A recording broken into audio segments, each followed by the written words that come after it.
A crowd packs in to watch a public execution. The guy's burned alive, but it's not the flames eating him up, it's the pain, the rage, the hate. Sometime before all this, Klein stood before the queen. She offered him a deal: defeat the Black Dragon Queen, and as a reward, she'd become his wife. Klein gets hyped over that insane offer, and after a while, he actually tracks the Dragon Queen down. The fight isn't even hard, Sir Klein's built for this. He wipes her out while the soldiers cheer him on. No one's beaten the Dragon Queen in 100 years, and Klein is the only one who did it. They throw a feast in his honor. The queen herself comes up to the knight to raise a glass to his heroics. Before his campaign, Klein promised he'd share a drink with the queen if he won. She remembers that promise, and once he drinks with her, his dreams are supposed to come true. Klein downs the wine to the last drop, and right then, something feels off. Instead of keeping her word, the queen poisons him. Guards surround the knight, accusing him of stirring up the troops and trying to spark a rebellion. His loyal buddies try to stop this madness, but they get shut down fast. The verdict comes in: Klein's guilty, and anyone who defends him will be killed. The knight can't even move to resist, and his loyal companions can't do anything.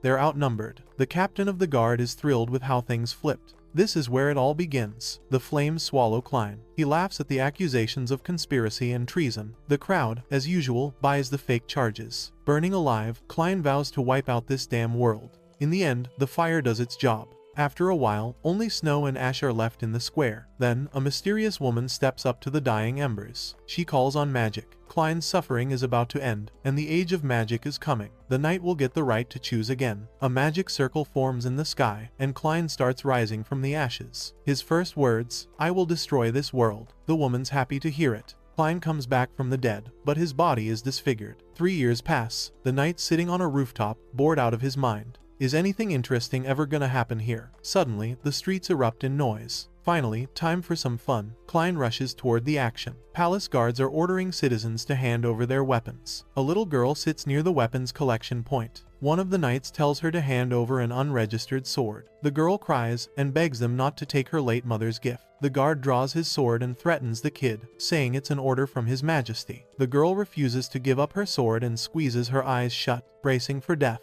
The guard lifts his blade to kill her. He swings, but his sword flies out of his hand. He looks up to see who did it. Klein sitting on a rooftop, mocking the guard, calling him his servant. The people see their savior. This time, his name isn't Klein. The crowd calls him Shiro. The guard yells at him not to resist or they'll show no mercy. The captain orders them to capture him. Guards rush in, and in the same moment, Shiro scatters them all. Only the palace guard captain is left, shouting he'll never forgive him. Shiro grabs the guard's hand, saying he won't let them take people's weapons just to hunt for magic fragments. The guard whips out a hidden dagger from his sleeve, refusing to be beaten, but it doesn't help. He eats a clean knockout. Shiro tells him not to get cocky, to leave while he still can, and to drop everything. The guards ditch their gear and run, screaming he's a demon and they've got no chance. The little girl thanks Shiro for helping, but he doesn't need thanks. He's not the nice guy he used to be, just an honorable thief.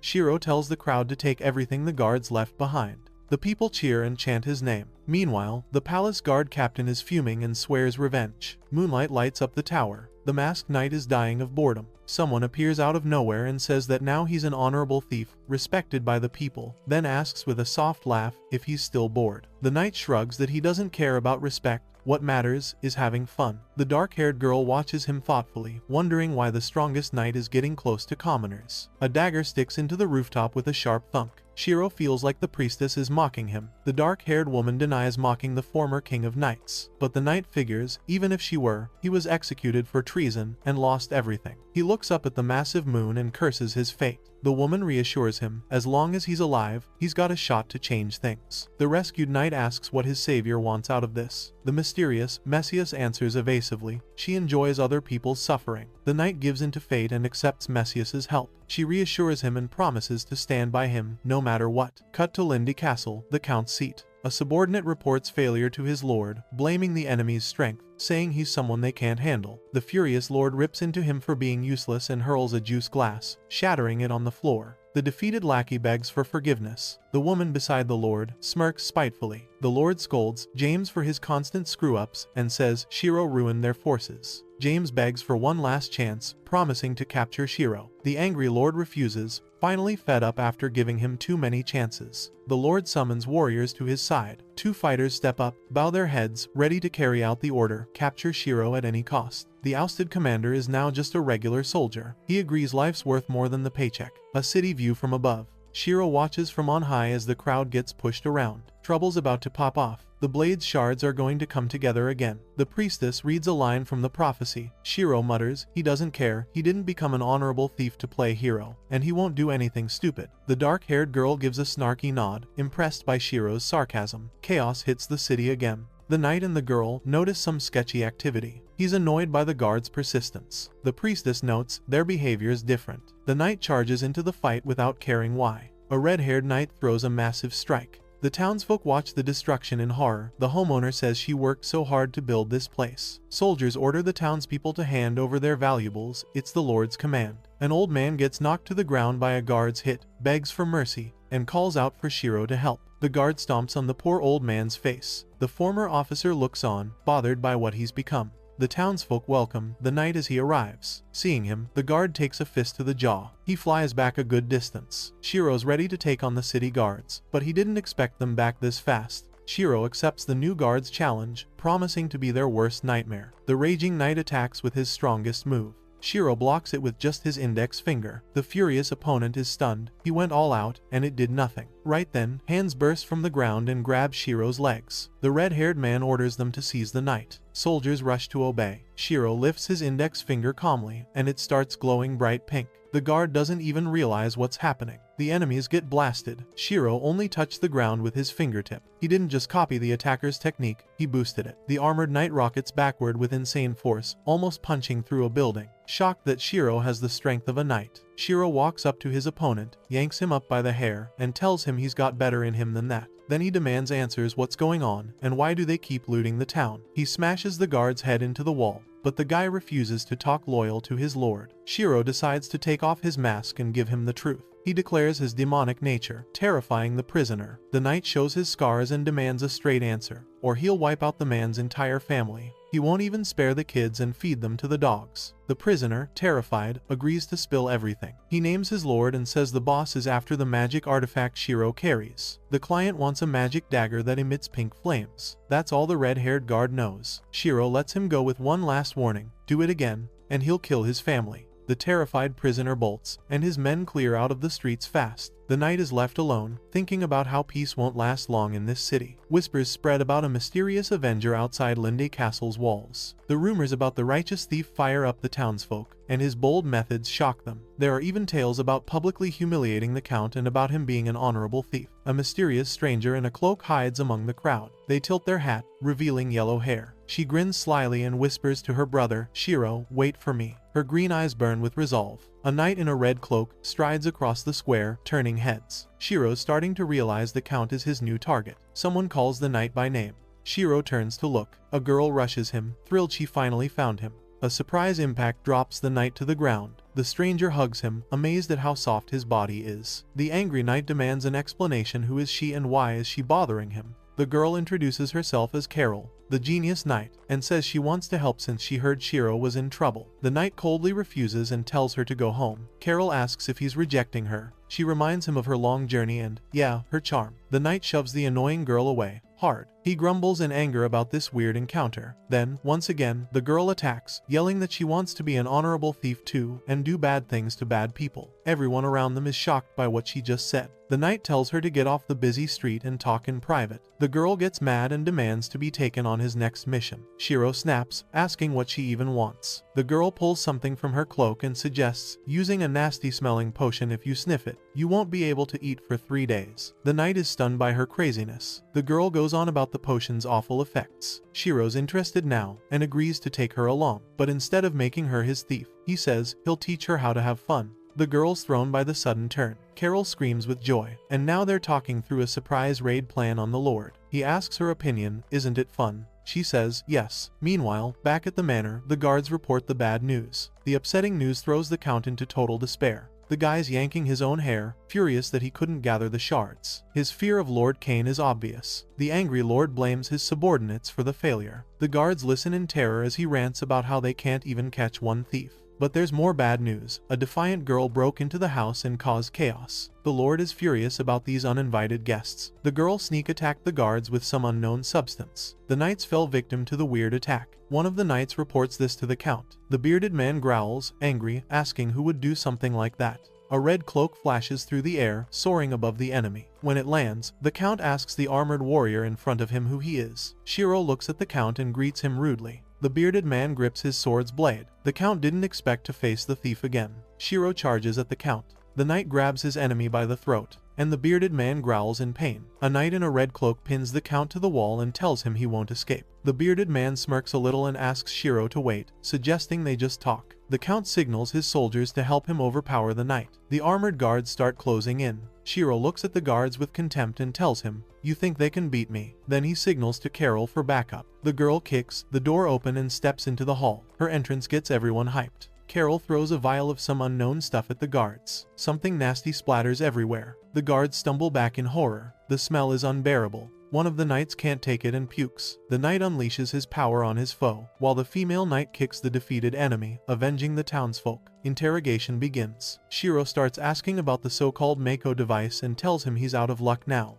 The count tries to gauge how serious the boy is. At that moment, a blade stabs the count's arm. The man screams in pain, realizing Shiro isn't joking. Either he tells the man everything he knows, or Shiro will break his bones. The count screams and agrees to talk. The knight senses a threat approaching. An unknown man throws something at the knight. Shiro can't block the attack. The projectile slips between his fingers. A needle buries itself in the count's body. The fat man screams, writhing in agony. Shiro messed up and didn't stay cautious. He couldn't stop the attack. The red cloaked knight tries to chase the attacker, but with frustration realizes the target got away. Carol looks at the count. The dead man lies on the ground while the girl mocks him. The blue-haired knight stares coldly at the defeated man. The count's face twists into a grimace of horror. The needle's poison kills him fast enough, though it looks extremely painful. What a miserable end. In another scene, a mysterious man asks the attacker if he handled that idiot. John Doe replies, the operation was a success, confident in his poison. The angry man orders them to speed things up, saying it was silly to think they could handle this slowly. Of the two remaining pieces, one is already in Shiro's possession. The old man smiles wickedly, sensing a challenge. Shiro must be killed, and the shards that will unleash the power of Royal Mako must be gathered. It'll become the strongest in the world, and I'll put an end to that. The count is dead. The looting begins. Raiders grab the treasure greedily, arguing over the spoils and shouting. Two people watch from the rooftop. Is Shiro satisfied with the scene?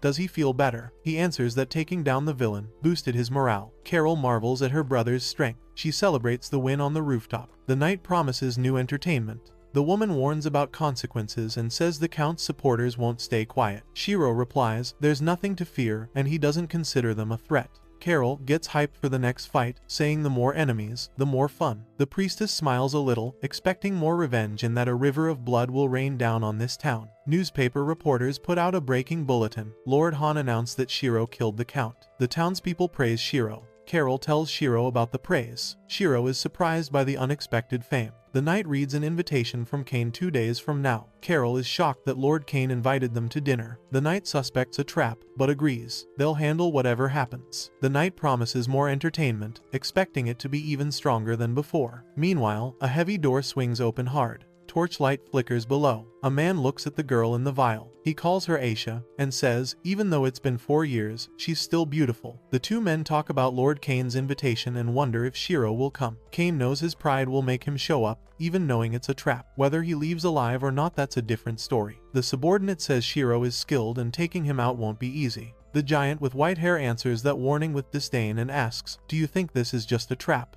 Kane summons the power of the beast, the power of the cursed lion. Fierce flames burst out. A monster appears, chained and surrounded by magic. The witness is horrified when he sees the lion's power. The villain made an experimental weapon out of 6 shards, by combining a shard of the purple flame blade with a shard of a normal lion. The fierce fire lion roars, showing off its power. The unknown person stares in fear at the spiritual power of a single shard. And if he gathers all the shards, he'll destroy the world and achieve their dream. The villain's face twists into an evil smile, and he says, even so someone is no longer with them. Shiro arrives at the castle. People look at him and whisper, does he really plan to talk to Lord Kane? The crowd parts for the guest. Lord Cain greets Shiro. Cain remembers every feat of the glorious knight. Shiro is honored by the Lord's attention and that he remembers him. The knight confirms that everyone's contribution to building the castle will be remembered. The leader invites everyone to build a better future together, then tells them food and drinks are ready, so dig in. The guests happily accept the party invitation. The servants announce the food is ready. Mountains of roast pork wait in the hall. The host suggests they don't be shy and eat as much as they want.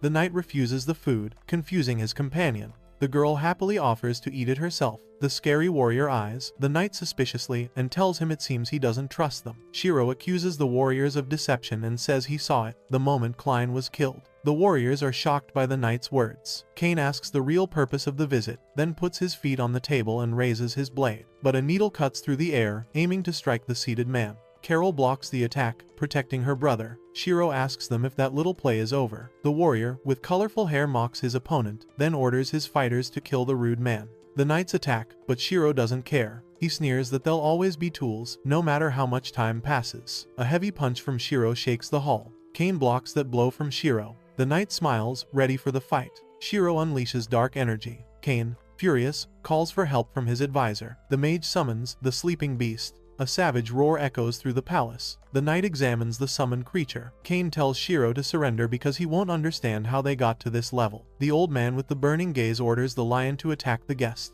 The fire lion charges with an angry roar, flames devouring everything around it. Shiro smiles. You're too soft. The beast glows with destructive pink energy. The knight dodges the attack and keeps provoking the monster. The beast roars and fires a stream of energy at the young man. Shiro gets blasted away, destroying everything in his path. The crowd cheers. Cain is unbeatable. The victor mocks the defeated Shiro and tells him to blame himself for getting cocky and daring to face him. Suddenly, a great figure rises from the dust, scattering chunks of rock clinging to his body. The old man looks on in horror at what's happening. He marvels at the power of the awakened being. Shiro's distorted body appears, and he says it's been a long time since he's seen a strong first-class monster. The evil look in his eyes foretells something terrible. Cain orders the enemy's destruction. The monster eagerly starts roaring, even louder. Shiro smiles with contempt, then steps forward to face the beast. He suddenly takes a fighting stance when he sees the lion closing in. Shiro rushes in to face the lion, saying he's good at hunting monsters, and lands a crushing blow, sending the lion flying behind its master's back. Cain refuses to lose and summons the power of phantom chains. A vortex of dark energy swallows everything around it, trapping the knight, surrounded by evil spirits. Cain tells him he'll die quickly, and they won't leave him until they drain his life. But Shiro just smiles without losing his cool. Suddenly, a powerful fiery explosion pushes back the dark energy, and the knight can move again. Cain is shocked by the abilities the young knight has. Shiro closes the distance as fast as possible and says it's just that he's stronger than him, then lands a lightning-fast strike to Cain's jaw, causing a massive blast that sends the enemy flying back. Cain doesn't understand how the knight got such powers. It seems Shiro is also a summoned spirit, in a way. Then he says, "Is that all you've got?" Shiro launches another attack, and Cain orders his lion to protect its master, no matter what. The pink lion blocks the path to Cain, determined to distract the knight. Shiro lands a flurry of punches on the lion until he drops it. Shiro doesn't look toward Cain, but Cain's not there anymore. He hears footsteps behind him, and when he turns, he sees Cain running away at full speed. But Shiro doesn't plan to let him go. At that moment, the lion gets back on its feet and fires a magic vortex from its mouth. But the knight blocks the energy stream with a single fist, scattering the attack across the hall. The knight decides to deal with the lion first. Cain has already fled the castle and headed into the streets, wondering who that man is. Meanwhile, Shiro lands a heavy blow on the lion. No way, it's getting up anytime soon, then walks out of the palace, announcing he's coming, with the lion sprawled behind him. Promise broken. In that moment on the street, the people around him recognize the fleeing knight as Lord Cain and are shocked by his panic. They wonder if Shiro beat him. In desperation, Cain orders his men to capture the enemy and buy him time, then attacks with chains tipped with ghostly skulls. The trapped people try to free themselves in terror, and the townsfolk scream in agony as their lives are drained. Shiro has already caught up to his opponent and tries to help the poor villagers Cain trapped. The knight looks at the townsfolk. They're begging for help, realizing in horror that they're dying. The enemy smiles with an evil grin, challenging Shiro's emotions. Will he leave them to die? But Shiro knows what Cain's trying to do. He's just buying time. Shiro doesn't fall for the provocation. He's come back from hell, and tricks like this won't work on him. Ignoring the civilians' lives, the warrior attacks. Cain is stunned by the enemy's move. Blades clash in a brutal duel. Cain's sword cracks, then snaps from a heavy hit. The knight goes feral and blasts his opponent back. Kane's body smashes straight through a wall. The old warrior's face twists with fury, and Shiro declares the game is over. Then boom, right above him, that same mysterious needle-wielding assassin pops up again. The kid turns, watching those desperate attempts to pierce him with poison needles, and with a flick of his hand, Shiro redirects the dude's attack like it's nothing. A wicked laugh echoes, and dark magic wraps the knight in glowing purple chains. He panics, struggling to break free. Meanwhile, Lord Kane is trying to run again. The heavy doors of Kane's castle dungeon swing open. Kane rushes back to his love and stares at Aisha, trapped in that green cocoon. Doubt hits him hard. What should he do? Suddenly, a magic circle forms under the Lord, and purple power lights him up. He decides to end this. That violet energy shatters Aisha's vial. The knight vows to make her dream come true. Shards stab into Lord Kane's back, and a dark force floods the knight. He hugs the pink-haired girl tight. Shiro fights the purple chains, then with a sudden burst, tears through the magic barrier. He tries to figure out how the mystery guy vanished, leaving only the chains behind. Suddenly, the whole ground starts shaking like crazy. Panic hits the city. Buildings collapse like paper houses. The girl covers her head, terrified, as one starts to fall on her, but Shiro swats the danger away with a single move. The knight sees the destruction and knows instantly this is Kain's doing. Kain's guard squad rushes to the dungeon, feeling a strange energy. They remember Kain's weird power and sprint toward Lord Kain. Worried, Shiro might hurt him. At the entrance, the same masked man is waiting. The warriors debate Shiro's strength and the mysterious energy pouring out of the basement. The masked guy slips up and says Lord Kane backed off after realizing how strong Shiro is, and before leaving, he decided to share the wealth with everyone. The warriors cheer at Lord Kane's generosity, praising their leader. The knights enter a sealed room to meet Kane, then a sudden windstorm rips through the hall. The whole squad gets wrecked by these creepy tentacles. Ominous energy floods the knights, and they scream in pain. A horrifying monster rises out of the darkness, and it's like their life force is being sucked dry. The knights go flying from a brutal blow, and the monster smashes through the dungeon ceiling to break out. It appears in the city streets and lets out a bone-chilling howl. That shady advisor is watching everything, then flies after the monster, calling people fools with pure contempt. The beast attacks villagers, everyone scatters, terrified. The creature grabs its victims and drains their life force. Shiro steps up, rips the tentacles apart with one heavy strike, and the stunned villagers drop to the ground. The monster freaks out Messias, so Shiro asks her what this thing is. She explains it's a flawed magic warrior that absorbs power to cover its weaknesses. Shiro first thinks it's Kane's pet monster, but the girl shuts that down. This is Kane himself. He reacted to a shard of the violet flame blade. Has Kane really fallen this far? The monster lunges at the kid. The knight gets ready to throw down, but the beast suddenly switches, plans, just turns around and walks off. Shiro and his priestess are confused for a sec, then she's like, looks like it's hunting the lion shard to power up. Shiro, pissed off, tries to stop it, lands a crushing hit, slicing off a bunch of tentacles. He chases the thing down, winding up for another strike, but a stream of raw energy blasts out of the monster's mouth.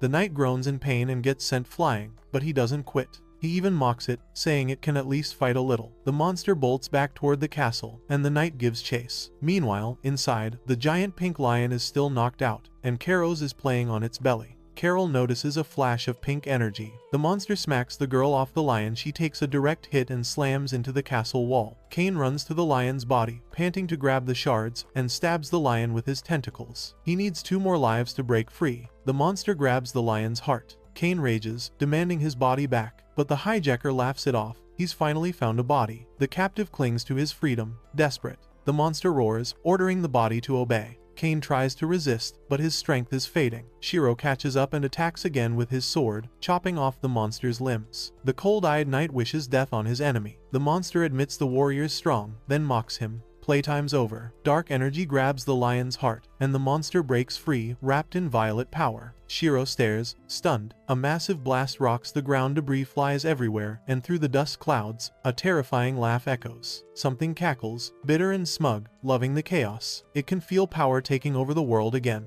The fire beast unleashes its rage, towering over the knight, who's scrambling to understand what's happening. Flames devour everything, and the monster announces its return to the world. Shiro realizes this isn't Kane anymore and asks who it is. The thing says that doesn't matter because Shiro's dying here. The fire beast calls up a demonic technique, and a powerful explosion shakes the earth. A 9-headed monster of flame appears. The 9-headed dragon wakes. The beast opens its massive jaws to attack, scales glowing with deadly energy. Shiro jumps high to get a read from above, then suddenly, the multi-headed dragon coils around him, fangs bared. With a furious shout, the warrior swings his magic-charged blade. One heavy strike tears through the air straight at the enemy. The dragons roar, ready to counter. A huge explosion blooms as the attack wave slams into the dragon heads. The shockwave even sends Shiro flying back. The second he lands, a fire golem rushes him and slams with insane force, burying Shiro into the ground at high speed. It looks like the hit barely phases him. The fire beast moves in again, but Shiro summons a protective barrier and reflects the savage strike. The fire golem advances and throws another blow. The knight's shield cracks, and he gets tossed aside. Shiro smashes into a wall. He grits his teeth, pissed. Suddenly, the priestess appears. She's worried, says the strongest knight is in rough shape. Shiro sighs hard. He totally underestimated the golem's power. The flame monster mocks these pitiful humans and the girl saying she came to die with him. The witch fires back that brute force isn't always justice and commits to her plan, following the threads of fate to shortcut the path to victory. The golem turns its attention to the priestess, noticing an ominous magic sigil. Inside his mind, Cain is tangled in red threads like a puppet, imprisoned. The price of power is becoming a forgotten doll to everyone. He growls, refusing that fate, trying to remember why he came this far. A memory flickers in the warrior's eyes, a girl dreaming of a strong husband and a happy marriage. He swore to protect her from every danger. The loyal knight shielded the girl from harm, and over time, he became a hero, standing at the top of the empire beside his love. In a flash of anger, he remembers the betrayal and the promise he once made. The goal is the top of the empire, no matter the cost. Cain vows to crush anyone in his way. The restraints holding him fade, and Cain's image appears in the golem's eyes. Cain is fighting back, trying to take control of his body again. The loyal knight has to reclaim his old name. He resists the fire monster, which is shocked. He woke up. It says kings have never been resisted like this. The knight orders whoever it is to leave his body. Shiro and the priestess watch this inner struggle. The priestess says she cut some of the fate threads, but the rest is on Cain. The knight expels the creature from his body, but the monster doesn't give up. It looks ready to unleash its fury on anyone in its way. The knight, wrapped in flames, fights desperately. The dark-haired girl wants to help stop the fight. The priestess suggests the knight use the artifact's power. The hero's ready to risk everything to win. He feels around for the dagger's hilt, but Shiro can't find it. He realizes the artifact is gone. The blade got lost in the rubble. Meanwhile, Cain is still trying to drive out the fire beast, clearly struggling to handle it. Game over, a menacing voice says. Time to get serious. The flaming knight realizes in horror the end is near. An explosion shakes the city walls, and the monster regains full control after crushing the rebellion inside. Shiro frantically searches for the missing dagger, confused about where it fell. A booming voice asks if he understands. An ancient evil is waking from a 1,000-year slumber. Shiro has to act fast. He throws up his barrier again to block the fire golem's attack, but it starts cracking, then shatters. The hero screams in pain and gets blasted into the air. The fire giant mocks how weak a human is before a king's wrath. Shiro gets to his feet and says he's not human anymore, at least, not now. The fire beast raises an eyebrow, didn't expect that. Shiro calls himself a wandering soul since his awakening. The warrior's eyes burn with fierce power, and a curtain of shadow falls over the enemy. The fire beast has no idea what's happening. The knight rushes the fire giant, and the golem whips around to block. Shiro lands a crushing blow, shocking the enemy with how many techniques he's got. The fire golem hurls the annoying kid away. Shiro realizes a long fight is a bad idea, he's gotta end this fast. He sprints through the wrecked streets, searching for the artifact. He spots his dagger glinting in the distance, but it's far. The knight is hyped to see the shard. The golem looks around for the pesky warrior and catches something on the horizon. The shard and the guy sprinting toward it. That's exactly what the monster needs to unleash insane power. The fire beast won't let him steal the final shard. The knight is inches from the blade, but then he notices the golem also closing in fast. A sharp flash lights up the kid's face, then the monster body checks him away. The knight gets flung back by the blast, crashing and gritting his teeth in rage. This was the last shard the villain needed. Finally, the fire beast can show its true power. A massive explosion erupts, and the golem vanishes. Things just escalated for our hero. The villain's found real power and is hungry to rule the world. Our hero squares up to this beast of an enemy and moves in, declaring he's not gonna let that happen. The scene cuts to the dungeon under Linde Castle. The priestess starts talking about fate. Everything in this world has a beginning and an end. She casts a spell near the shattered vial. Cain feels someone interfering and, with a furious shout, blasts out purple flames. The mighty knight isn't backing down. The demon wins and mocks humans, but then suddenly, the color of his hand changes. Shiro fights back hard, refusing to give in. The knight keeps trying to overpower the fire golem, but the golem snaps that no matter how determined the hero is, once the fusion completes, he'll be the first to die. At that point, Cain regains his senses and starts resisting the monster, which begins attacking itself. The knight realizes the monster is Cain, and Cain comes at him with renewed force. The knight vows revenge for trying to take his body. The weakened monster opens a gap in its defense, and Shiro sees his chance to win. Right then, he remembers a conversation. The knight listened to the princess in silence as she asked if he was ready to serve the people in peace and fight for glory. Her sharp gaze was full of cunning as she asked, "Are you ready for that?" The knight firmly declared he'd do anything for his ideals. He stepped forward with total confidence, never wavering from his goal. Shiro refuses to break his oath and throws himself back into the fight against the monster, but not for the princess. He lands a brutal hit, and the city shakes from the impact. Buildings collapse, clouds of dust rising. The flaming monster blocks the attack, but drops the shard by mistake. Shiro manages to pull the shard out before it fully synchronizes with the monster, who, in his rage, can't protect it and swears he won't let the hero take it. The monster sees danger coming. Another hit, straight to the face. Tormented Cain begs to drive the demon out of his body. Shiro coughs blood, his strength fading. After all, the betrayal, why is he still fighting with everything he's got? He thinks of Natsu and wonders, maybe she's not the only one he loved. The knight steels himself and swears, "I'm not losing this time." Shiro summons the power of the purple flame. A violet beam shoots up into the sky, bathing him in a purple glow. The fire beast realizes things are going bad. Shiro's fully charged now. The mysterious advisor is still watching his plan, which took massive effort from some unknown figure, just failed. The priestess also notices the purple energy pillar and is thrilled. Shiro managed to awaken the artifact's power, saying she made the right call choosing him. Power surges through the hero, wild and overwhelming, and the transformation is about to complete. Synchronization succeeds, and Shiro changes into something unrecognizable. "It's over," a cold voice says. The face, with the burned cheek, twists with grim resolve. Meanwhile, Cain keeps fighting for control over his body. The Lord groans in pain. Containing the blazing beast's rage is getting harder, and the warrior realizes the heart is his weak point. "I'm counting on you," he says to the hero. A gleaming blade cuts the air. The monster growls, "Pathetic creature, you're in my way." The monster holds 6 shards while the kid only has 1. Does he really think he can win this? Shiro accepts the challenge, remembering the fights he's already won. Shiro charges in. A demonic strike crashes down on the enemy, violet energy ripping through space. The fire demon focuses his power and fires a flaming tornado at the knight. Their blows collide, huge explosions echoing through the city streets. Is that really all the fire beasts got? The knight swings with a purple blade. The fire monster blocks and warns that the magic will consume the kid, and he won't be able to control it. But Shiro's not listening despite the pain, then rushes him, saying he came from a poor family. He was small, weak, helpless. If he was someone who gave up easily, he never would have made it this far. The knight pushes forward, refusing to surrender. A mass of dark energy erupts from his hand, his speed surges, and the enemy is stunned. A fiery aura wraps the golem, shielding it. The knight unleashes his power with all his pent-up rage, saying he carries so many hopes on his back. And with a powerful thrust, his opponent staggers. The fire demon feels the knight's strength in every inch of his body. The monster gets blasted away, while Shiro holds his stance, final attack ready.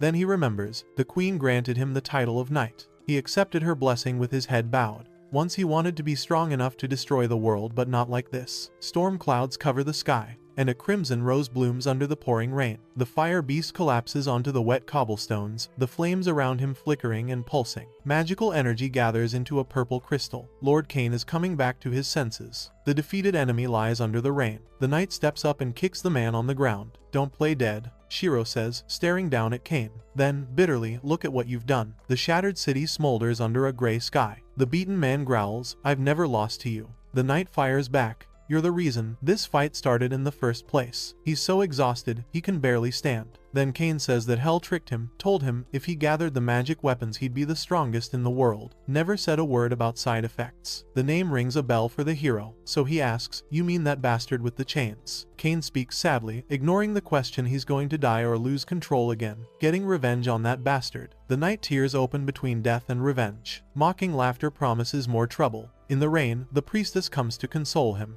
In the arms of a stranger, the knight sees his lover. Lord Cain mutters words of gratitude. The dark-haired girl hints that his life started with that girl, so he should end it with her. The knight decides to stay with the girl till the end. He gently hugs Aisha and whispers her name, grieving. In the rain, among the ruins, the priestess and Shiro talk about their defeated enemy. The priestess says he was a victim of fate. The hero blames him for what happened. He was a victim of his own greed that handed him power. Shiro steps closer and picks up a shard of the artifact. The priestess says one of the 7 magic weapons is insanely strong. This purple flame blade is a magic weapon that can destroy a city in a single strike. Luckily, they stopped it in time. Suddenly, a strange sound rings out, and in the same second, blood-red energy surges forward. Shiro dodges the hit, shocked by its power. A mysterious stranger appears in a cloak, eyes blazing. The dark-haired girl tries to grab the blade, but the masked man knocks her down and snatches the artifact first. The shadowy mage got exactly what he came for. The furious knight tries to take the artifact back, launching a magic strike at the enemy, but he blocks it with magic chains. The dark figure mocks the weak knight and shoves Shiro aside. The warrior's face burns with anger. He's dead set on fighting and tells him, "Don't mess with me." Shiro screams and fires a massive magic strike at the enemy. The colossal blow packed with the Demon King's power rips the air. The pink chains explode under the pressure of the blade. The enemy watches in horror. The mage barely dodges the attack. With a low laugh, he remembers his foe's former glory. The Night King's power starts fading, and he stares at his opponent in despair. The exhausted knight realizes he can't keep up.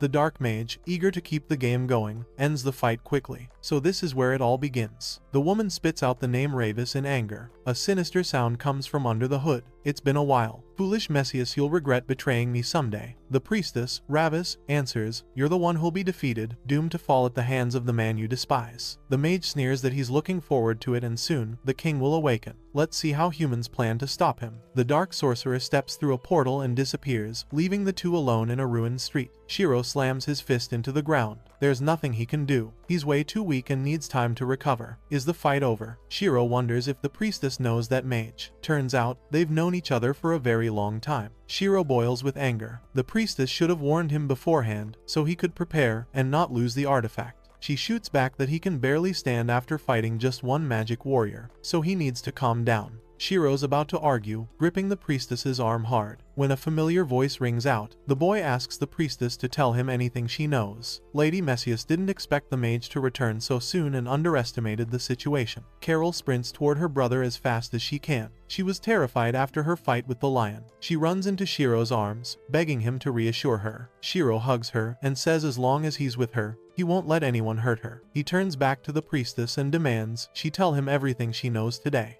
Messias agrees. Carol starts freaking out. She wants to spend the whole day with Shiro. He wants to hang out with her too, once he gets his strength back, so she tells him to heal up well before they play. He answers that it's a promise. Meanwhile, among the rubble, a little girl crawls out from under the debris. When she sees Shiro, she starts yelling the name of their savior. Then the people join her, chanting the hero's name. The crowd presses closer and closer. Carol and Shiro are at the center of attention. But this time, it's different from before. After a while, down in Kane's castle basement, where it all started, Shiro and Lady Muzias were standing there. She said, "This is where Kane synced up with the shard of the magic relic. It was all fate's setup, and nobody can escape its curse." Shiro didn't come here for small talk. He wants specifics. Messias reached out her hand to the boy and offered to discover the story together. Shiro was skeptical and asked if she was expecting him to just trust her. He did trust the priestess until she started hiding things from him, but she saved him once, so he'll give her another shot. They shook hands, and the priestess promised she'd tell him everything she knows. Literally everything. Suddenly, Shiro found himself somewhere unfamiliar. His projected body was floating in the air over a gorgeous landscape. He wondered where he was. The priestess appeared beside him. She'd sent him 5,000 years into the past, back when civilization didn't exist yet and kings used humans like slaves. People were panicking, trying to run from something. A massive shadow approached.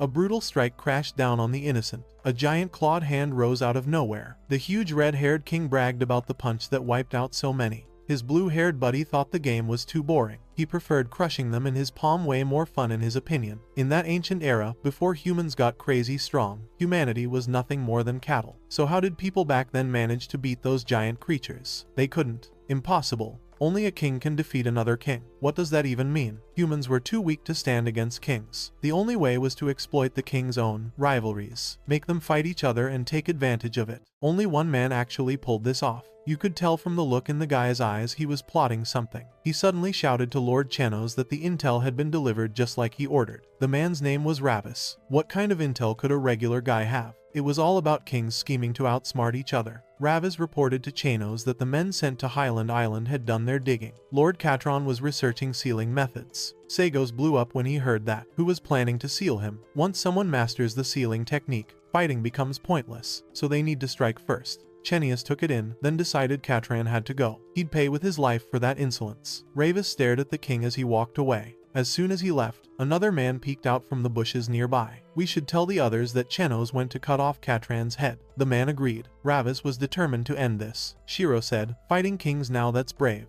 The priestess said Ravis was originally a dragon hunter, but he had to adapt to the new reality. After a bit, a roar thundered. Chenos grabbed Katran and slammed him to the ground. The Blue King was shocked by the surprise attack. He didn't get the real reason behind it. Chenos knew Katran was learning the sealing technique, even though it was forbidden. What was he planning to do with it? Katran tried to calm him down, saying it had nothing to do with him. Chenos didn't believe a word of it. Obviously, Katran was thirsting to destroy him. The Red King swung, going for a killing blow. Right then, Katran shouted to Ravis, "Time to move." The man wasn't far and had been watching closely. The moment he heard the command, Ravis leapt out of the water and started invoking Haiyan Island's sealing technique. A massive magic seal spread across the water's surface. Chenos saw Ravis and was stunned. He was even there. The second Chenos got distracted, Katran took his chance. The Blue King shoved his hand straight into Chenos's body. It was all planned. Chenos would pay for challenging Katran. Magic chains shot toward their target. Could they really seal a king?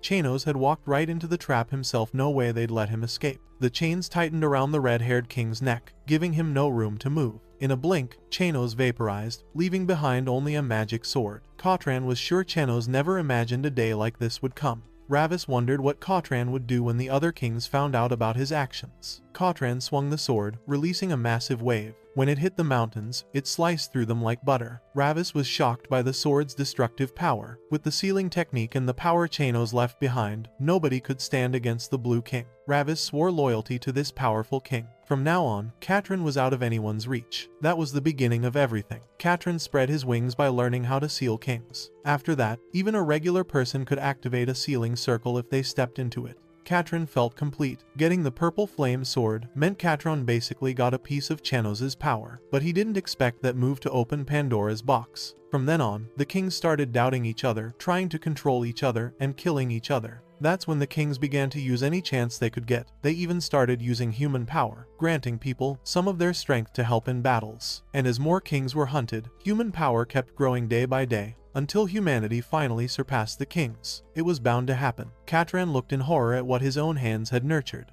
Ravis had been waiting for this day for a very long time. Ravis's historic victory brought humanity a future without kings. After defeating Katran, Ravis himself became the king of the entire world. Humanity cheered as Ravis crowned himself the new king. That was fate. Suddenly, the kid realized something, and his projection started to fade. At that point, their private history lesson was over. Shiro asked why they left. The priestess replied that Ravis, shackled by the chains of fate, tried to do something to stop their story from spreading. Now Shiro needs to understand what kind of enemy he's up against, a bastard who can mock even kings. A man came to the queen with intel about a power that would interest her. He told her this man was intriguing and seemed to have his eye on her. After hearing that, the queen summoned magic daggers and hurled them at the intruder, but every projectile missed, and the man didn't even move. She said he promised that if she helped him get rid of Klin, he'd keep his word. Even she couldn't stop the wrath of the Barbaros family. This was a really dangerous situation. Ravis calmed the queen down, saying it was just a joke. The queen was tense and promised she'd kill the mage someday. Ravis said that's something they could think about later, but right now they needed to focus on the present. He was confident they could build a great cooperative relationship. Meanwhile, in the castle dungeon, Shiro was demanding more info. He needs to know Ravis's backstory. The kid asked her to show him everything with the Ring of Fate, but Misius just frowned at him. Shiro kept his promise and gathered the relics, but how's he supposed to fight if he doesn't even know who the real enemy is? The Ring of Fate says now isn't the time to tell Shiro about this, and when the time comes, he'll realize it himself. Shiro was annoyed that Misius always dodges answers using the Ring of Fate. She replied, "She's just a lonely spirit, not worth all this trouble." Shiro asked, "What about another lonely spirit? Does that mean I exist in a similar way?" After a while, in Lind Castle, there was a sword leaning against a table, and Shiro was sleeping in his bed, but not for long. Carol burst into the room, yelling at the top of her lungs, bringing huge news for her big bro. What could be more important than comfy sleep? Sir Shiro was about to become lord of the castle. The kid was stunned. A bunch of townsfolk came into his room and started bowing to him. The people had decided that Reno Castle would belong to Shiro from now on, as a thank you for saving the city. Shiro put on his mask and refused the honors. The people were confused and didn't get why Lord Shiro turned it down. Wasn't this good enough? Shiro took a deep breath and started explaining his side. He didn't save the town or anyone else, he did it, only for himself. He slapped the table next to him and told everyone to get out of his room. He's not a savior, and if they want someone like that, they should go find some other fool. With those words, he headed toward the exit, leaving the crowd in total shock. He won't trust anyone else ever again. A few minutes later, the boy was already outside the castle gates, rain pouring down on him. Misius was surprised. Shiro was leaving the land so fast when the villagers wanted him to stay. No, what they really want is anyone they think can be their hero. Doesn't the kid have any attachments or anything? Especially since he's been here almost a year. Shiro doesn't get what good can come from being attached to anything. So he tells Misius to be quiet and follow him. Before they got 10 steps, a little girl yelled out her hero's name. He turned to see who was calling him. Despite the rain, the girl managed to catch up to Shiro. She heard he was going on a trip and packed him some supplies. Cute, neatly arranged muffins. Shiro was pleased by the thoughtfulness and accepted the gift gratefully. She said she'd pray for Lord Shiro's safety, and he promised in return he'd pray for her good luck. On that wholesome note, they said goodbye. That bread was a symbol of a good harvest. After a while, outside Lavi Castle, the air was a bit chilly. Carol grumbled that she couldn't even start a fire on a cold day like this. Shiro jumped down from a tree and walked over to the girl. He used the knight's hellfire skill and helped light the fire. Carol was impressed by Shiro's abilities. He managed to warm them up in an instant. Now, they had enough time to hear the real reason the girl came. Shiro wanted to know why she followed him. Carol said she really admired him, he's her role model, and she wants to enjoy her time with him. The boy didn't buy it and thought she was dodging. The girl said she'd say anything as long as it would satisfy him. Shiro changed the subject and asked her to hand him the perfume. Carol gave him a pouch with a nasty smell. He said, "I think that's enough questions for today. Shiro will figure out Carol's real reason sooner or later." The girl was hyped, thinking Shiro was the coolest and kindest guy ever. Shiro glances up at the treetops, wondering what Mesias is doing up there. The priestess is using the Ring of Fate. She went for Fate's power to dodge the trouble heading their way. In that instant, the girl's eyes flare gold, and she's dropped into some unknown space. Suddenly, a distress call echoes. The priestess tries to figure out who could be begging for rescue in a place like this. Then boom, an angel shows up. He's mad, like seriously mad at these uninvited guests who dared to cling to fate. He reaches his hand toward Mesias. The priestess freezes, watching that massive hand rush straight at her. Right then, the tree branch snaps, and she falls. Shiro catches it and bolts. He jumps, grabs Mesias mid-fall, and saves her right before she hits the ground. Shiro asks what happened. Looks like Mesias misused the Ring of Fate. She says she woke the sleeping king of fate, and it swallowed her. Shiro tells her not to peek into fate for him anymore. Whatever's waiting, if he doesn't like the future he sees, he'll smash it with his own hands. Shiro always moves with force and grit, no matter the situation. Next morning, Carol wakes up. Shiro's already up and has breakfast ready for her. She thanks him. Then he tells her they're heading to Lavi tonight. Carol asks if he wants to put on a fun show. It's gonna be wild. Shiro plans to flip Lavi Castle upside down. Meanwhile, inside the castle, the guards are searching for Lady Nicole, but they're striking out. The girl in golden armor reports they couldn't find any sign of Lady Nicole escaping inside the castle. The man with the sealed helmet is not happy at all. He doesn't want excuses. He says he'll order the execution of anyone who disobeys. Suddenly, the castle gate practically explodes, shocking both the man and the girl. Shiro and Carol storm into the palace grounds, armed with stink. And the best part, they ask for a welcome for the new owners of Lavi Castle. And of course, what's a visit without gifts? Shiro throws the first vial. It shatters on the ground, and a nasty stench floods the area. Shiro's like, yeah, it reeks, but it's made with love. The effect is insane. Guys get strength, girls get beauty, so breathe it in deep. Carol hypes the perfume too, calling it the most natural fragrance out of all perfumes. People are horrified and can't breathe. Tossing something like that in broad daylight is just dirty. The helmeted guy cannot figure out what's wrong with these two. The girl asks permission to handle it herself. She won't forgive anyone who pollutes Lavi Castle's land. A man promises she won't be killed if she takes down the thieves. Shiro notices a knight approaching. Looks like they've caught their first prey today. The red-haired girl doesn't know who they are, but she's not letting them do whatever they want in Lavi Castle. Shiro's excited to size up his opponent. He dodges her attack and snatches a coin purse off the knight's belt. The girl notices it's gone and yells, "How dare he touch my money?" Shiro's surprised. There's just one silver coin inside. That's her whole monthly paycheck, and she demands it back. He flips the coin at the redhead and says, "That's a pathetic amount to steal." The knight's confused seriously. "That little? Unlike her, that guy over there looks loaded. Shiro charges the helmeted man. Time to borrow some cash. The man sees him coming and snaps into a combat stance. Not happening today, he says. He summons a massive spirit to help. Shiro's impressed by the guy's ability. The giant warrior attacks Shiro, but it's way too slow. Shiro slips past it easily. The helmeted man spots the knight rushing to him, but there's no time to maneuver. Shiro lunges in with a crushing blow. The man's barely on his feet, now he needs help. Shiro hopes the helmet guy won't resist and will just lend him some money. Suddenly, a rope snaps toward Shiro and wraps around his leg. The red-haired girl restrains him to buy her captain time. She doesn't know who they are, but she's not letting them do whatever they want. Shiro notes, there are way more interesting people here than in Lin Castle. From his words, the girl realizes he's Shiro. She doesn't know what happened at Lin Castle, but it won't fly here. The boy asks her not to get mad, he's just having a little fun. While Shiro's distracted, the man gets his chance. He fires his flare gun, and a red light bursts over the city. Shiro hears the boom. Are reinforcements really coming now? Carol's the first to confront the backup squad.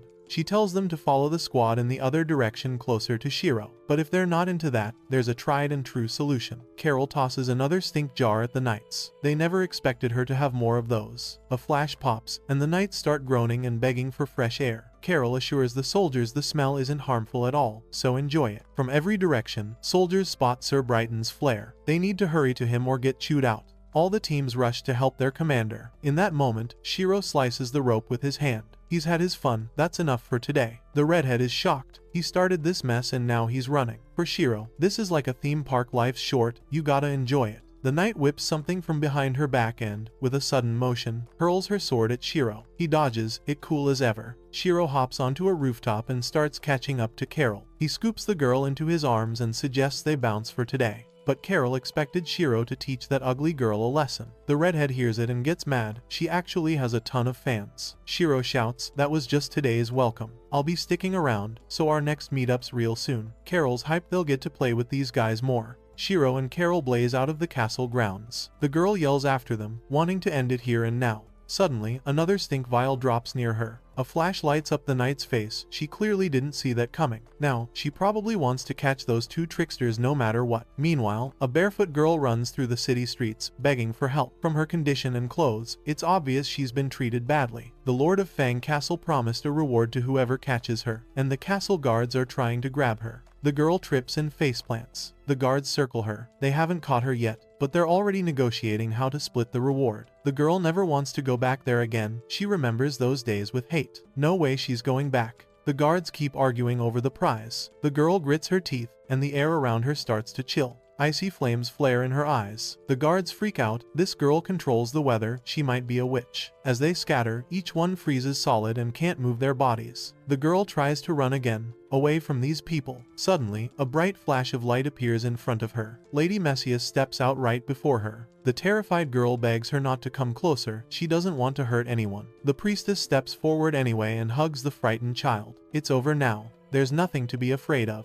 The girl's so relieved to hear those warm words, and she apologizes. Meanwhile, on Lobby Castle's west side, Carol is digging into a plate of pasta like she hasn't eaten in days. Shiro tells her to eat as much as she can before anyone recognizes them. Once the rumors spread around the castle, they won't see treats like this again. Carol's fine with that. If someone refuses to cook for them, they can just make them. Shiro's pleased his student gets it so fast. The innkeeper is watching the two closely. Suddenly, a man slips out of the service door and heads to the innkeeper. He whispers urgent intel. The innkeeper orders the pair's capture. They're wanted for the chaos they caused. Looks like the rumors already reached this spot. They've got to handle this fast, and the best move now is to run. The guards spot the intruders. They want payback for those stink bombs. Carol's got more vials. Will the guards enjoy the flavor again? The stench washes over the guards once more. Meanwhile, the red-haired girl apologizes to Brighton for failing to capture those criminals. Brighton reassures her the two prove they're extremely strong. The girl asks to rally all forces in Lobby Castle to catch them, but Brighton suggests they simply stand down. The first thing they need to do is find Nicole. The rest can wait. The girl asks if he's really going to let them do whatever they want in the castle. He replies they can take down the criminals another time. Nicole is a real monster and a vital asset.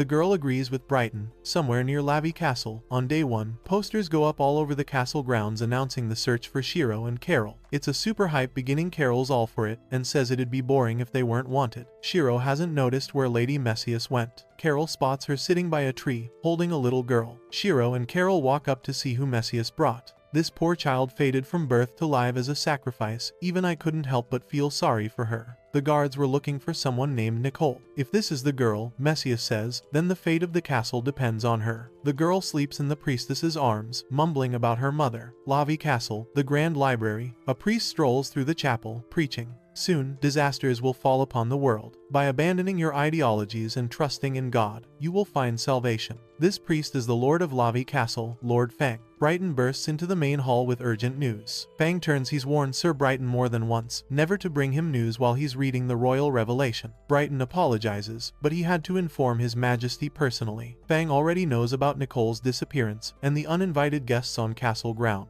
Brighton is shocked that Mr. Fang knows about this. Fang goes, "If you ditched your stubborn ideas and listened to the royal revelation, you'd have seen it coming too. But enough small talk, better to listen to God's teachings. When winter hits, thick ice will split the stone. Everyone will perish, and only the believers will survive." Cut to Lavi Castle, Brancaino Palace. Lady Alina gets home and heads straight to her father's room. He called her in for something serious. He tells her he doesn't have much time left, and before he goes, he has a story to tell. She asks what it is. He asks her to come closer and tells her the Brancaino family is a big deal. When the old man dies, the girl will carry on their name. He asks his daughter Selena not to be hard on herself. He knows the fault is his, and he shouldn't have been so harsh with her. But the girl, as a member of the family, wants to keep fighting for the Brancaino ideals. That answer lets her father down a bit. He knows he can rely on his daughter, but because she's a woman, a time will come when she'll face hardships. Alina reassures him that won't happen to her. The old man is relieved, lies back in bed, and just then a man steps up, checks his pulse, and says his time has come. Alina tells her father to rest in peace and promises to protect their family to the very end. Meanwhile, around Lavi Castle, Shiro's like, how can the fate of the castle depend on a little girl? He's sure she's joking. Messias gets what he means and explains fate is unpredictable, and if she hadn't stepped in that day, Shiro would have ended up as nothing but a pile of ash. Carol feels super bad for the girl, but Lady Messias tells her not to scare her. Shiro reminds them their main mission is to find the ice hammer, and saving the kid isn't top priority. Messias tells the boy that the girl literally has a shard of the ice hammer inside her body. The hero's stunned. The whole thing is way too weird. Who would even think to do that? The folks in Lavi Castle, yeah, they're even more scummy than he thought. The girl starts hallucinating, calling for her mom, and falls into nightmares again. She's running through a dark maze, trying to hide from someone and find help. Suddenly, her foot gets caught in chains, she loses her balance, and slams onto the stone floor. When she turns, she sees a giant hand reaching for her. Mr. Fang is holding a shard and claims his beloved princess was chosen by the king. She screams that she doesn't agree, but he grabs her, saying she should feel the royal blessing and accept the king's embrace. Then he stabs her body with a massive ice shard, and its power floods through her. The girl jolts awake, terrified by what she saw. Lady Messias is right there, waiting for her to wake up. The priestess moves closer to calm her down, promising no one will hurt her anymore. The little girl hugs her new friend and cries. Late that night, lights are on in the cabin near Lavi Castle. Shiro's annoyed he has to cook dinner for everyone, and that he doesn't even know how to cook. Carol drops the grocery basket and tells Shiro to zip it and just cook. The girl they save needs food. Shiro doesn't like being bossed around or rushed, but he's secretly happy to flex his cooking skills and surprise the crew. Carol's hyped to finally taste Big Bro's homemade food. In the room, the girl asks Lady Messias if she saved her. Messias says it was fate's. Will fate help the girl meet the priestess? And they're all just servants of fate. The girl's terrified. Lord Fang tried to turn her into a monster. Messias asks her to tell her what happened, and promises she'll help. A sharp pain rips through the child's body and mind. It hurts to remember. The pain is unbearable, and she doesn't want to recall it. Right then, Shiro and Carol bring in a huge plate of food, announcing it's mealtime. Messias suggests she eat well first, and after she gets her strength back, she can tell them what happened later. Shiro sets the table and calls everyone over. They all need to recover. Carol urges the girl to eat a lot. The girl thanks Shiro for caring. In response, Shiro steps closer and gently puts his hand on her shoulder. He tells her there's no need to be scared as long as she's with them. They won't let anyone hurt her. They'll wipe them out.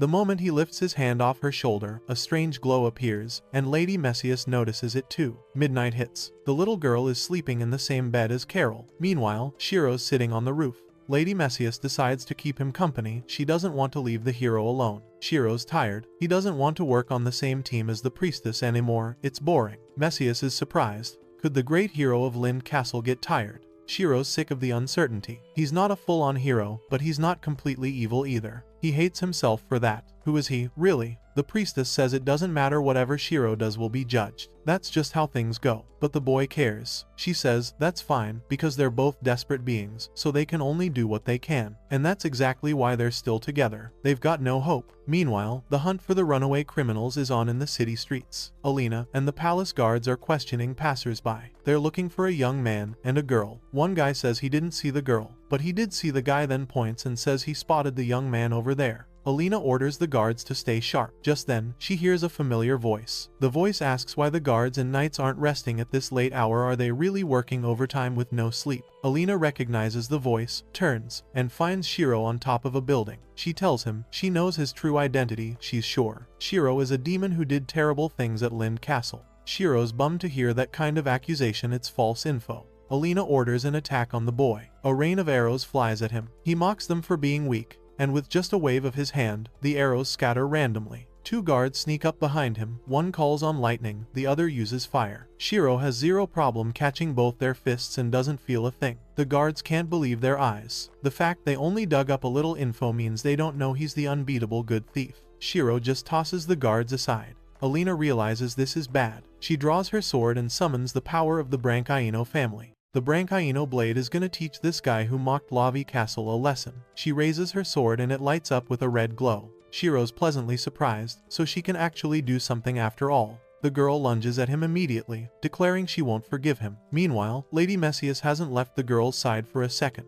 The kid's stuck in nightmares again. She snaps her eyes open, remembers something, and jumps out of bed in panic. There's a church, and inside tons of bodies and blood. A monster slaughtered everyone. Messias asks how she's doing. The girl says her friends and family are all dead. That man killed them all, the Lord of Fang Castle. Lady Messias hears exactly what she needed. Back in the castle square, the fight's heating up. Alina uses magic knight skills, summoning fire orbs. This time, Shiro's actually impressed by her power. Alina hurls blazing spheres at the boy, screaming for him to die, and boom, one violent explosion after another. Shiro's unfazed and says it's getting a bit warm, then tries to pull away from the red-headed knight. Alina chases him down, and the guards can only watch. They can't keep up with either of them. The knight doesn't fall behind for a second. Shiro teases her, saying she should be asleep at this hour so her pores don't open. But she's not biting. She carries the Brancaino justice, and won't let what happened at Lind Castle happen here. Shiro doesn't get why Alina keeps chasing him if his team already set a trap for her and she can't defend herself. The word justice cracks him up the most. What's he trying to say by that? The word reminds Shiro of what happened in his youth, and he tells her she's just like him when he was a kid. Alina gets mad. She'd never be the kind of person who breaks into a castle in broad daylight and causes chaos. That's not what Shiro meant. Alina asks why they kidnapped Lady Nicole. She's their princess. Shiro starts laughing louder. That trembling girl is a princess, he asks, laughing. Alina asks what they said to her. Shiro looks at his hands, pissed at what she's implying, then says the girl couldn't say anything. Suddenly, Shiro moves in a flash and appears behind the knight. With quick reflexes, she blocks the attack. Shiro keeps the pressure on, but Alina stands her ground. Shiro asks if she knows the girl was scared. It was fear from deep inside, fear you could see with the naked eye. The girl doesn't buy what he's saying. That princess was chosen by the kings. She has nothing to fear. Shiro realizes their minds are clouded. They've all been fooled. People with a strong sense of justice are the easiest to trick. The girl steels herself and strikes Shiro with her sword, telling him not to mock her. Shiro parries and hops back a few steps. He says that even though she's not that smart, she's damn good with a sword. Alina tells the knight to come down and keep fighting, but instead, Shiro offers a bet. There's no point in killing her. In 2 weeks, the world will change, and her so-called justice will be a joke. Lord Fang, Nicole, even Brighton, every one of them will look different. If the boy loses, Alina can do whatever she wants with him. That's Shiro's offer. But what if he's right? The girl asks if he turns out to be right. Can she keep believing in her justice without being swayed by others? But she'll have to be wiser. Alina doesn't believe a single word the boy says, but she agrees to the bet. Shiro flips a coin as the token of their wager. Alina accepts it in silence. In 2 weeks, they'll see what their so-called justice really looks like. Then Shiro bolts. Miss Alina is completely drained after their fight, she's super weak. After talking with Lady Alina and while heading back to the cabin, Shiro suddenly sees a bright flash nearby. It's Lady Misa's. Surprised that Shiro's impressed by Alina, since the boys got some free time, Messias offers him a chance to prove himself in a new place. Shiro asks where. She answers, the Church of the Holy Cross. Nicole said that place is soaked in light and blood, countless bones buried there, and tons of vengeful spirits crying for help. In another scene, a nun holding flowers prays to King Antinous. People are disappearing one by one, and the woman begs him to protect everyone and bless those who vanished without a trace. The servant stepped out from behind the statue and asked the woman what she was doing here this late. She said she came to pray to the king, hoping it would cut down the number of disappearance victims. The man threatened her, saying she'd be next if she didn't go home now. The nun apologized and said she'd leave the church right away. As she stepped out, she truly believed from the bottom of her heart that Antinous would protect them, because he was a great king. Suddenly, she heard someone wondering if this really was the Church of the Holy Cross, and why the place where everyone prays looked this miserable. She saw Shiro sitting in a tree and told him to identify himself. The young man jumped down and started walking toward her. In Lin Castle, they call him Shiro, the real righteous thief. The nun saw the mask on his face and remembered what the king once said, those who hide their faces are evil. This young man must be planning something. You're right, said Shiro. The woman drew a dagger, questioning his real goal. Was he really planning to make a mess here? Shiro glanced at the knife. No way she could do anything with a toy like that. The woman warned him she was a nun, but she'd been trained as a knight. In a split second, the young man threw her onto her back. Shiro was pissed. Can't you hear the countless sleeping spirits under your feet? They're crying right beneath you. The nun called his words nonsense. This is the holiest place in the castle. He can't just do whatever he wants, and she won't let him insult the king. Shiro slammed his fist by her face and told her to shut up. The scene was intense. He told her to close her eyes and listen carefully or he'd kill her. The nun looked at him, not understanding why he was so angry. She had no choice but to close her eyes and listen. Instantly, she felt that terrifying aura, disturbed spirits begging for help. Shiro lifted her up, and he could see on her face that she understood what he meant. They pray in this place every day, not noticing the souls that can't find peace. Isn't that ironic? The woman didn't buy it. He must be using some illusion or trick. It's impossible. A nun working here daily wouldn't know about something this tragic. Shiro threw out another wager. If there are a bunch of corpses in this church, maybe the woman is an accomplice. If he wins, she obeys. But what if the nun wins? She can do whatever she wants with him. The nun was skeptical and said even if she lost the bet, she'd never betray the king. The young man agreed, but told her she'd soon forget all that talk about loving the king. The nun told him to follow her so she could show him the truth. They went into the main hall, and while Shiro looked around, the woman showed him the king they worship. Everyone who enters the temple kneels and prays. Shiro didn't bow to any of them, he killed them.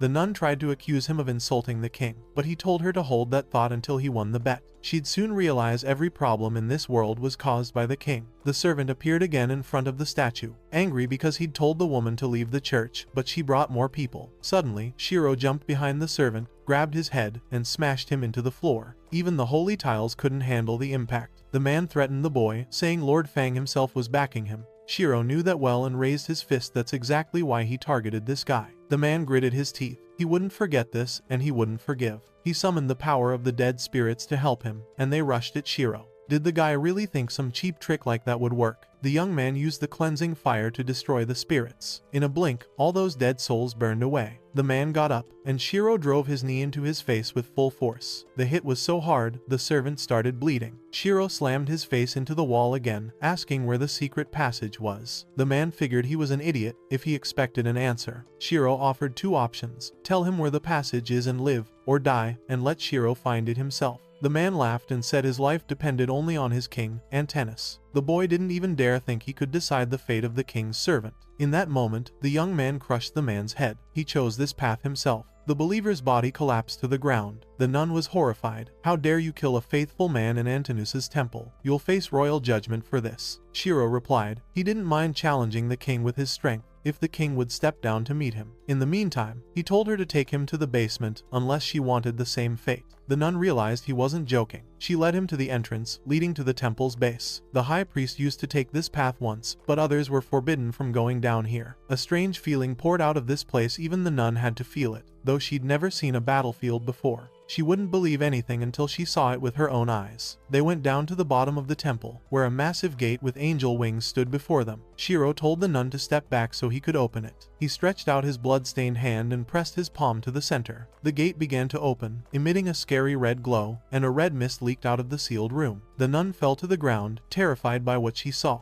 No matter how miserable or hard their lives were, in the end, they were just victims. Huge pools of purple blood, corpses, mountains of bones everywhere, and a massive tree feeding on their unfulfilled dreams. The nun covered her face, one question in her head: why? But the answer was so simple: they were all killed to feed this huge creature. Was that really true? The woman was in total shock. She finally realized the king they worshipped wasn't divine or noble, just a creature devouring their bodies and souls. The woman was scared to death. Everything she believed was a horrific lie. While the nun tried to pull herself together, Shiro decided to start a showdown with this fake king's servants. Suddenly, demonic clawed hands started crawling out of the pools of blood. Shiro summoned a massive flaming sword and sliced the demons apart. Waves of wicked creatures showed their faces. Time to see what they could do. Meanwhile, at the royal headquarters, Lord Fang felt someone had entered the place, and he had to act fast. A horde of demons closed in on Shiro. Shiro had been to hell before, that's why he could recognize souls like these. This world is a place with no good in it, and he could hear their screams of regret. But even so, he had to put them down.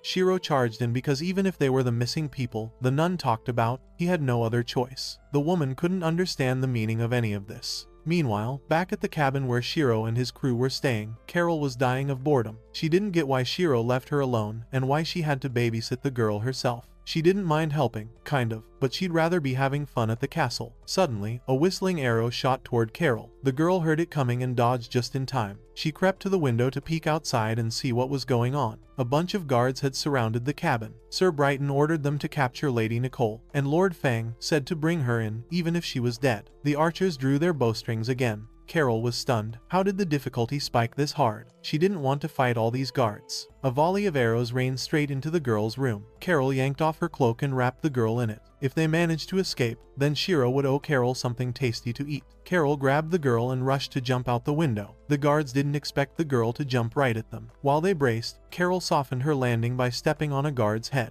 Things were really bad. They had to run ASAP. Right then, Sir Brighton blocked their path. He demanded she release Lady Nicole and use summoning power to call in help from a massive knight. A huge phantom hand appeared above the two girls. Carol summoned a shield to block the attack, but the hand pressed the shield down and shoved her toward the ground. Carol wouldn't be able to hold out long against that attack. In the end, the shield cracked under the phantom hand's pressure. Carol was thrown one way and Lady Nicole the other. Carol had promised her big brother Shiro she'd protect the girl no matter what. Sir Brighton walked up and pinned Carol's head to the ground with all his strength. Meanwhile, in the temple basement, Shiro was finishing off the last demons. These demons were made from the souls of the dead, but now they were gone. Let them rest in hell instead of wandering this place. The nun frantically tried to find a deeper truth in all this. She couldn't believe her king had deceived her like this. That was it for now. They had to get back to their comrades, who were waiting for help. But Shiro had barely taken a few steps back when the blood behind him rose up and spoke to him. If you just got here, why are you leaving so fast? Shiro turned in shock, and it continued. There must be something important you wanted to ask, right? Lord Fang's silhouette appeared from the blood, and his bloody projection greeted Shiro. Or should I call you the Night King, Klein? Shiro snapped a dagger straight at the instigator,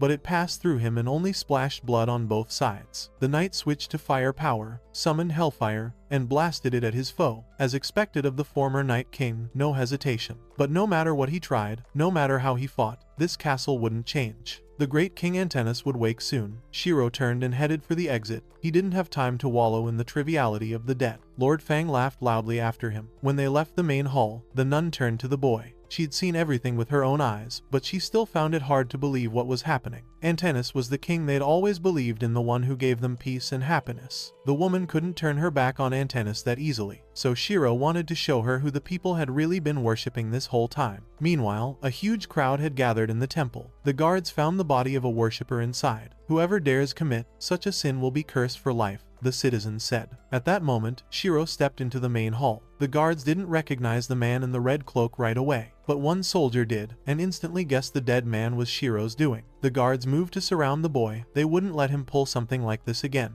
Some even thought he was behind the townsfolk disappearing. The townspeople started stirring up trouble too. Could he be the demon Lord Fang warned us about? The believers began begging Antaeus to help defeat the monster. Shiro looked at the statue of the fake king. He'd seen this scene before, long ago, when he was falsely accused and burned alive while everyone screamed at him. He clenched his fist, angry that the truth always ends up on the side of the minority. In a flash, Shiro slammed the ground and scattered the guards. Only the ones standing way in the back stayed on their feet. The knight noticed something off. Shiro jumped high toward the head of Antinos' statue, the king's face smiling all smug. "We gotta show them your truth." Shiro punched the statue, trying to crack it open. The knight pulled it off, and the statue started crumbling. It collapsed and kicked up a thick cloud of dust. As it cleared, the townspeople saw something straight up horrifying. A bunch of nasty worms were wriggling inside the statue, but the real shocker was a cocoon hidden in the base. The nun couldn't believe there was something like that in there. Everyone was disgusted by the sight. While people fought the urge to puke, Shiro tore open the cocoon to shine some truth on the blinded believers, but there was nothing inside. Maybe the real body got moved somewhere else. Cut back to Carol and Lady Nicole for a sec. Sir Brighton threatened to end Carol's life, but the girl told him not to get so cocky. She crushed one of her foul little vials in her left hand, and a nasty, eye-watering stench flooded over Sir Brighton. Carol's stink bomb special was back in action. It didn't just reek, it had a wild effect, too. Carol dropped the guy to the floor, then sprinted to find the girl ASAP. Carol noticed Nicole, sitting perfectly still. The girl begged not to be grabbed, and started glowing with a blue flame. Carol stopped, trying to figure out what was happening. Terror flashed in Nicole's eyes. She screamed at the top of her lungs and unleashed a burst of power that turned all the guards into ice statues. Sir Brighton froze where he stood, and even Carol got caught in it. Lady Nicole doesn't want to kill anyone else. Let's rewind to Lavie Castle. Back then, Nicole didn't understand the gift fate had handed her, and she had to pay a heavy price for it. She passed the Genius Project test, where Lord Fang chose her. Nicole's mother was thrilled to hear such amazing news. Now the girl would be stronger and able to protect more people. Nicole fought the looming threat on her own, and she always won. Everyone was proud to have a brave, powerful defender like Nicole. It was the best it could be, but that fake happiness ended fast. Nicole's powers kept growing, and it got harder and harder to control them. She didn't understand what was happening to her. Lord Fang knew everything, but he pretended it was just a temporary side effect. He promised he'd take care of her and make her a better person. Nicole trusted him completely, but the real nightmare started that day. She tried to calm herself down, telling her mind to be patient and trust Lord Fang a little longer, but in reality, Lord Fang preferred to finish Lady Nicole's mission. The girl's final mission was to die and sacrifice herself in the name of King Antinos. All hope turned to ash. Terrified, Nicole used her frost power again and managed to stop the cult followers. She barely escaped that trap and met Lady Mesios. Back in the present, the priestess noticed a huge blue pillar. Lady Mesios realized what was going on. While Lord Fang sipped his wine, he also noticed a flash of light. An ancient king was waking up at the perfect moment. Shiro rushed in the same direction, praying the two girls were okay. And of course, Ravis showed up right on cue too. Lady Nicole was trying to hold something inside her back. An evil king was waking up, demanding she unleash all the rage burning in her body because this world didn't deserve protection. The girl tried to keep a promise she made to her mom: be kind and don't hurt anyone. Shiro was already close to the scene. The energy blasting out from the center of the glow froze the knight's hands in an instant. Shiro somehow held off the frost attack and broke the ice shackles. Mesios showed up and said it was the spinal fluid of an ancient king, and Lady Nicole's body had fully absorbed it. They were trying to use her as a vessel to resurrect the king. Shiro asked why Mesios was missing during the attack on Carol and Nicole. She was the one who sent him to the church, but for some reason didn't tell him about the attack. Mesios replied she had other important matters and didn't have to keep Shiro updated on everything. The knight got angry that Mesios was hiding info again, but the priestess told him he'd understand everything when the time came, and he should be grateful she saved his life. Shiro threatened to cut her down if she played games with him, but for now, he asked how to stop what was happening. Mesios said the body was ready, but the energy wasn't complete yet. The magic core was still sealed. If they could stop the body and the core from merging within 24 hours, they had a shot. Great, another dumb game. Lady Nicole stood up. An ancient king spoke through her voice, thrilled to finally return to this perfect land. Shiro saw things weren't going their way and said they had to send this king back to hell. The king looked at Shiro in surprise. Standing before him was just an ordinary, humble man. Shiro prepped for a duel, summoned his power, and dashed in, sending a cutting wave at his opponent. But you can't beat an ancient king with cheap tricks like that. Antinos blocked the strike with an ice wall. He looked to where Shiro had been. No one there. He heard the young man's footsteps coming from somewhere totally different. Shiro grabbed Frozen Carol, sprinted a bit, then tossed the icy girl into Miss Mesios' arms. She caught her. Shiro asked if his friend would make it. She said, she's not dead, so she'll be fine. Shiro was losing faith in the priestess as a teammate, but at least he asked her not to let anyone near him die. Macios promised to help Shiro and told him he could count on her. Macios took off flying, and Shiro headed back to Antino's. The king was surprised that a young man could be thinking of others at a time like this. Shiro noted, Antino's didn't seem that strong, and that he'd had to put down fallen kings like him before. Antino's replied, if you're talking about cars, don't compare me to him. Shiro said, alright then let's see the difference. Sir Brighton saw Shiro trying to mess up Antino's plans. The guard broke free from his icy prison and attacked Shiro, pinning the young man to the ground with his massive spirit. Shiro was shocked by Brighton's move. Sir Brighton appealed to the king, asking him to hurry to Lord Fang, who had long awaited his resurrection. Too bad for him, Antino's really enjoyed watching humans squabble over petty drama. No matter how much he saw, it always amused him. Sir Brighton was also thrilled. Antino's had returned so much hope, rested on the ancient king. The ancient king was ready to head to Lord Fang. That ticked Shiro off. He forced his way through the spectral attack. No way was he letting Antino's leave. While Shiro was distracted, Brighton lunged at him. Shiro noticed the attack at the last second, but couldn't do anything about it, and ended up plowing the ground with his body. Brighton once again asked Antino's to hurry, promising he'd stall the young man as best he could. The ancient king made his way to Lord Fang for their meeting. Originally, Shiro wasn't planning to kill Brighton, but it looked like this time he didn't have another choice. Sir Brighton wasn't going to let Shiro do whatever he wanted on Lavi Castle grounds anymore. Time to see whose fist hits harder. Meanwhile, another squad of guards reached the church, stunned by what they saw. Lady Alina told everyone to step back. She wanted to understand what was going on here too. How did worms end up in the middle of the statue? And more importantly, how were they being fed? One of the guards reported finding a creepy room in the basement, but nobody wanted to check it out. Lady Alina volunteered to investigate herself. They went down, where 2 more guards stood at the entrance. As soon as she went in, Alina was horrified. A massive ominous tree and countless corpses. What could all this mean? The girl dipped her hand into a pool of blood and pulled out a stuffed rabbit. Lord Fang, was Shiro right? How deep do the secrets in this city go? A huge crowd gathered outside Lord Fang's palace. Antino's walked the red carpet leading to the palace, relishing that old feeling of people bowing before him. Lord Fang watched the approaching king from the window. Finally, the long-awaited king had come to his people. The guards asked Antino's to follow them to Lord Fang's chamber. Weird that the lord didn't come down personally to greet his king. This time, Antino's forgave him out of gratitude for his resurrection. The guards escorted the king up the spiral stairs. Lord Fang was delighted to finally meet Antino's. He'd waited a long time for this day.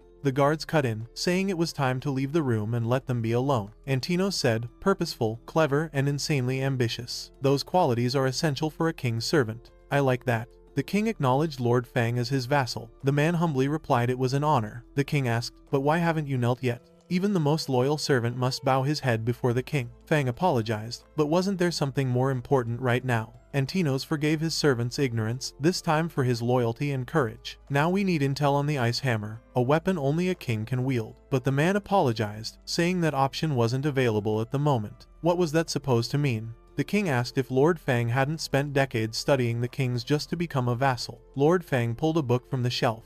Antino's told the man to speak more clearly. Fang said he'd found something interesting in the books he'd read. They described human neural structures and how to control consciousness. It's a great book. It taught me that controlling one mind means controlling them all. Suddenly, the book fell to the floor. Lord Fang was holding 2 wooden pieces in his hands and smacked them together, sending out sound waves. The girl's body went rigid, and Antino's didn't understand what was happening. Somehow, the sound from those tools affected the girl's body. Fang kept clacking the wooden pieces, putting Antino's through intense agony. Now, King Antino's himself will kneel to his master. The king wasn't about to kneel, especially not to a human. Lord Fang slammed those wooden tools even harder and barked at him to kneel. The pain shot through the girl's body, but the king felt it like it was his own. His legs shook. Fang wasn't stopping until Antinous bowed to him. The king couldn't take it. He collapsed to his knees. Lord Fang was more satisfied than ever. His plan worked. He'd purposely used the young girl's body as a vessel. In his mind, if a beautiful girl is ruined, then all beauty in the world crumbles too. He injected that liquid into Nicole's body on purpose. It had a dose of dark magic to control her. And that liquid wasn't just some thorn to King Antinous. In the end, Nicole's body became the god's personal prison, and now the only person who had to kneel was the old King Antinous. Meanwhile, near Shiro and the crew's makeshift shelter, Sir Brighton had all his powers stripped away. Shiro kicked him straight in the face. Time to end this. The guy was just your average idiot, so of course he lost to Shiro. But Brighton wasn't seeing it that way. Shiro couldn't figure out how they even came up with reviving a king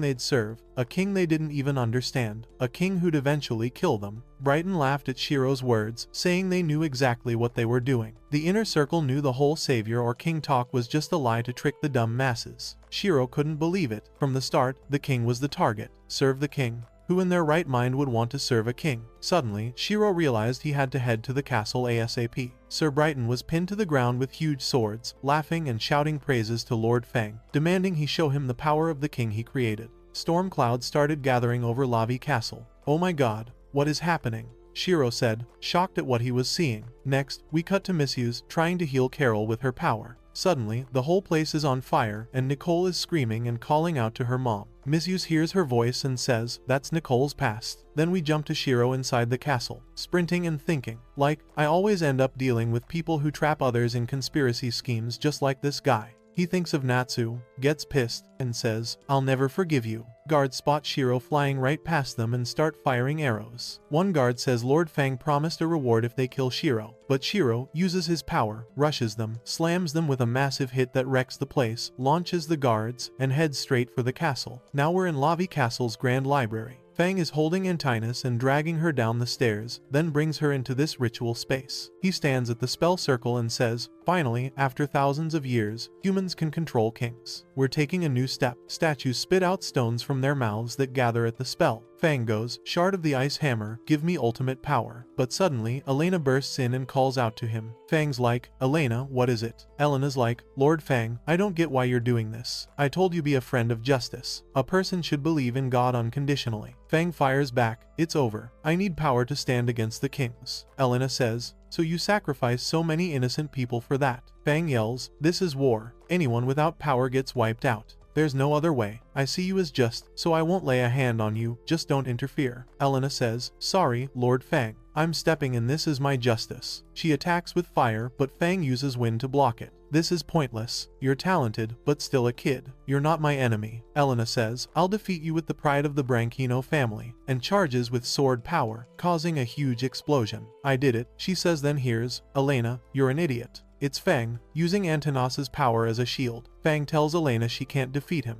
She's shocked when she sees it. Fang's thrilled with his new strength. He says, I planted this power inside Nicole's body. I'm the only one in the world who can control it. Then he orders Antinous to kill Elena. Antinous unleashes huge power, blasts Elena, and sends her flying into the wall. Elena crashes to the ground. Fang says, no one can stop me. Elena can't move after that hit. Fang tells her, what you're doing is pointless. No one can destroy a plan I've worked on for years. He orders Nicole to kill Elena. Nicole powers up and lunges at her. Elena thinks, is this the end? Is the Branchino family's glory about to die here? But suddenly, the place starts collapsing. The whole area caves in and Fang gets frustrated. Then someone calls out to Fang, it's Shiro, and he attacks Fang, smashing the place. Elena is stunned by what just happened. Shiro turns to Elena and goes, hey, remember me? I told you your opinion would change someday. Elena says, you knew everything from the start. Shiro replies, I don't know every detail, but I've seen these dirty tricks before. He steps up to Fang and says, time to pay up. You did something wrong, so you're getting punished. Fang goes, me? Pay? I'm a king now, why would I live by the standards of common people? He orders Nicole to kill Shiro, but Nicole just stands there. Fang shouts, why aren't you moving? Why aren't you listening to me? Nicole looks at him and laughs. Shiro rushes in and smashes Fang in the face, sending him flying. Trash, like you calling yourself a king. Then Shiro looks at Nicole, she's laughing, and she tells him, thanks for freeing me from that guy. I can control my body now. As a reward, I'll make you a new place in the world. Shiro's like, no way, I don't want her merging with the magic vessel. He dashes to stop her, but Nicole says, too late. I'm using all my power now. Suddenly, a massive tornado rips through, destroying everything and blasting out of the castle. Misuse and Carol see the power from afar. Carol says, so Shiro failed. Then an even bigger force appears, it starts cracking open and a huge monster bursts out. The second Fang sees it, he's terrified. I'm not letting all my work go to waste, he says, grabbing his wooden staff. But the monster senses Fang's location. You are here, it growls, grabbing him and lifting him into the air. Fang yells, let me go, I'm your master. The monster replies, you can't control me. Fang shouts, Antinous, I brought you back. The monster says, thanks, but I'm going to kill you.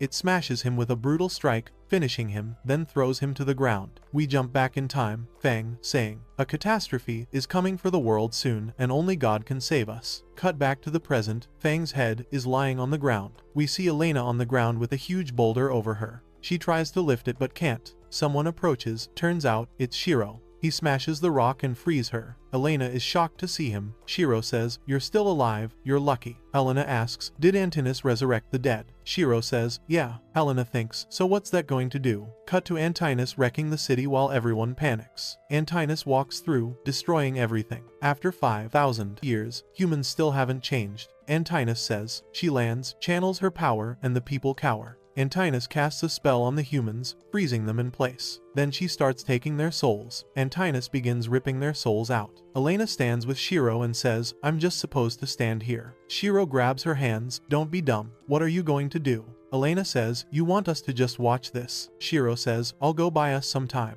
I'll contact Mizu's, maybe she can do something." Elena says, "You're not even from Lavi Castle, why are you going?" Shiro says, "I'm curious," and darts off. But Elena can't move because of her injury. She just stands there, watching Antinous kill people. Suddenly, Mizu shows up and tells Elena, "Shiro called me. I came to deliver something important." After Antinous finishes killing the civilians, she says, "I've returned. After 5,000 years. Then Shiro shows up and punches Antinous in the face, hard. Antinous asks, "Who are you? How dare you hit me?" Shiro says, "I'm." She cuts him off. "You're still not dead." Shiro says, "I'm not dying before you." She says, "I let you go and you were dumb enough to come back. You must have a death wish." She attacks him with her power, but he dodges. Shiro calls out, "I'm over here." Antinous says, "I won't let you go." Shiro thinks and tells Mizu's, "Don't jump in unless you're ready. I don't want a bunch of people dying."